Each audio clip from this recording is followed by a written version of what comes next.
జాతీయ విద్యా ప్రణాళిక చట్టం 2005 ఆధారంగా ఎన్సీఈఆర్టీ రూపొందించిన సిలబస్ కింద ఇచ్చిన ప్రమాణాల ఆధారంగా అభివృద్ధి పరిచింది. పిల్లల అభివృద్ధి దశల వారీగా మానసిక విజ్ఞాన శాస్త్రం ఆధారంగా సరైన అంశాలను ఇతివృత్తాలను కలిగి ఉండడం. ఒకటేంటి, పిల్లల అభివృద్ధి దశల వారీగా మానసిక విజ్ఞాన శాస్త్రం ఆధారంగా సరైన అంశాలను ఇతివృత్తాలను కలిగి ఉండడం.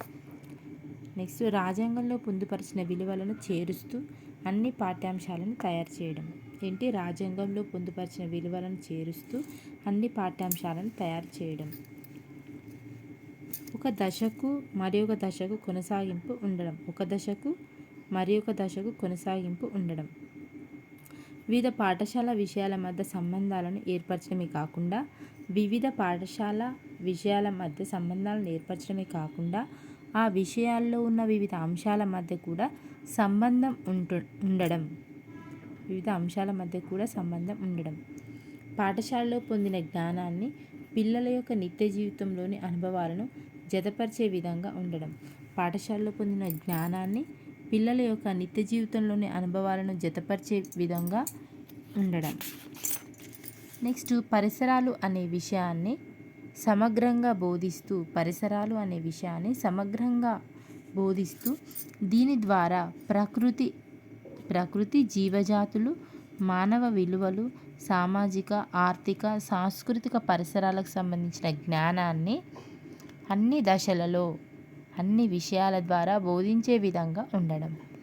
పరిసరాలు అనే విషయాన్ని సమగ్రంగా బోధిస్తూ దీని ద్వారా ప్రకృతి జీవజాతులు, మానవ విలువలు, సామాజిక, ఆర్థిక, సాంస్కృతిక పరిసరాలకు సంబంధించిన జ్ఞానాన్ని అన్ని దశలలో అన్ని విషయాల ద్వారా బోధించే విధంగా ఉండడం.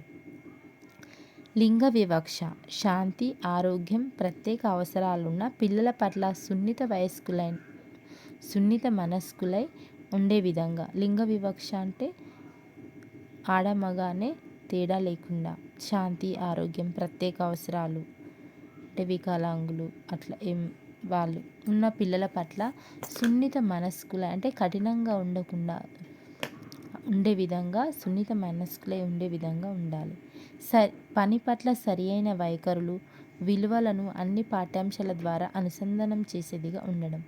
పని పట్ల సరియైన వైఖరి అంటే సరైన అభిప్రాయం ఉండాలి, విలువలు ఉండాలి, అది ఆ పాఠ్యాంశాల ద్వారా అనుసంధానం చేసేదిగా ఉండాలి. నెక్స్ట్, భారతదేశ సాంస్కృతిక వారసత్వం, కళలు మరియు నైపుణ్యాలు అనే వాటిని సిలబస్తో అనుసంధానం చేస్తూ పిల్లల్లో సౌందర్యాత్మకతను పోషింపబడేలా ఉండాలి.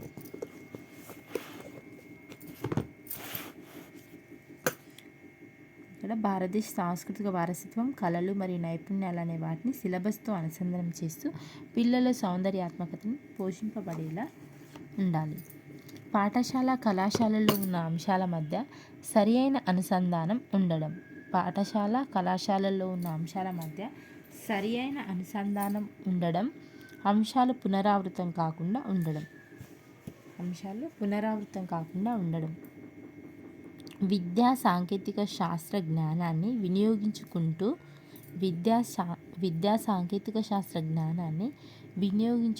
కొత్త సమాచార సాంకేతిక జ్ఞానాన్ని అన్ని విషయాల్లో పొందుపరిచేలా ఉండడం.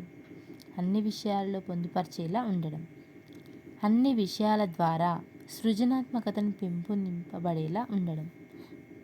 అన్ని విషయాల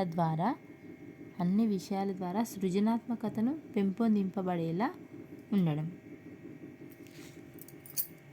ఇవి మనకు ఇక్కడ జాతీయ విద్యా ప్రణాళిక చట్టం 2000 ఆధారంగా ఎన్సీఈఆర్టీ రూపొందించిన సిలబస్ కింద ఇచ్చిన ప్రమాణాల ఆధారంగా అభివృద్ధి పరిచింది. ఇవన్నీ ప్రతి ఒక్కరు లైక్ చేయండి, మన ఛానల్కి సపోర్ట్ ఇవ్వండి. Thank you sir.